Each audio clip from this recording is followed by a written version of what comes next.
இந்த C voters கருத்து கணிப்புக்கு முன்பு தான் தாவேகாவுடைய பொதுக்குழு கூட்டம் நடைபெற்று முடிந்தது. அதில் தான் விஜய் அவர்கள் பேசியிருந்தது டிஎம்கே வெர்சஸ் டிவிகே, இந்த இரண்டு கட்சிகளுக்கும் இடையே தான் 2026 தேர்தலில் போட்டி அப்படின்னு சொல்லியிருந்தார். வெளியில் வந்தது வேணா 2 நாள் கழிச்சிருக்கலாம்.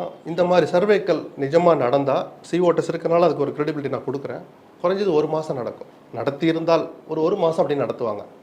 ஏதோ பொதுக்குழுக்கு அடுத்த நாள் தான் ரிசல்ட் வந்துச்சுன்னா ஏதோ முதல் நாள் நைட் உட்காந்து எல்லாம் ரெடி பண்ணியிருந்தா அரை மணி நேரம் போதும். அதுக்கு சும்மா போடுறா 18 அதை கொஞ்சம் ஈக்குவல் போடுறா. ஒரு டிவி ஒரு தடவை போன நாடாளுமன்ற தேர்தலில் போட்டுச்சு பாரு, கூட்டி பார்த்தா 110 வந்துருச்சு.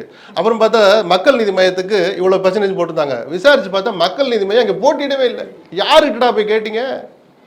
டார்ச் லைட்டு போட்டியிடவே இல்லை. காஞ்சிபுரத்தில் 8% மக்கள் நீதி மையத்தின்னு போட்டிருக்கான். அவங்க மனு தள்ளுபடி ஆயிடுச்சு.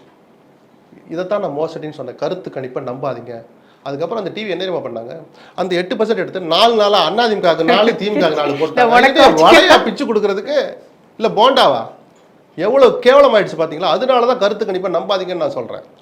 நீங்க ஏதோ பொதுக்குழு அடுத்து நடந்து முடிச்ச 2வது நாளே வந்துச்சு. அப்போ அதனுடைய விளைவு தான் விஜய் அங்க போயிட்டாரு. அப்படிலாம் பார்க்காதீங்க.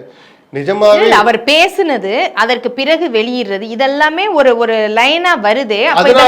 ஒரு நேரேட்டிவ் செட் பண்றதா? அதுதான் சொல்றேன். நேரேட்டிவ் செட் பண்ணாங்கனாலே இது மோசடின்னு வச்சுக்கோங்க. அது அவ்வளவு சீரியஸா எடுத்து விவாதிக்காதீங்க. சரி, விஜய் பேசுனத பத்தி நம்ம டிஎம்கே வெர்சஸ் டிவிகே ஆசையா இருக்கலாம், அது இலக்காவும் இருக்கலாம். ஒரு வளர்ந்து வருகிற கட்சியுடைய தலைவர் அப்படிதான் பேசணும். நான் நிஜம் இன்னும் அது அந்த இடத்துக்கு அவங்க இன்னும் வரல. இன்னும் எவ்வளவோ உழைக்கணும். இதைத்தான் அண்ணாமலை ஒரு வருஷம் முன்னாடியே சொல்லி சோர்ந்து போயிட்டாரு. இனிமேல் திமுக வெர்சஸ் பிஜேபி தான்னாரு. இப்போ அண்ணா நான் தொண்டனா இருக்க கூட தயார்னா, நான் கிண்டல் பண்ணல. காலம் அப்படிதான். காலம் மாறும், சூழல் மாறும். எல்லாம் ஒரே மாதிரி அதிகாரத்தில் இருக்க முடியாது.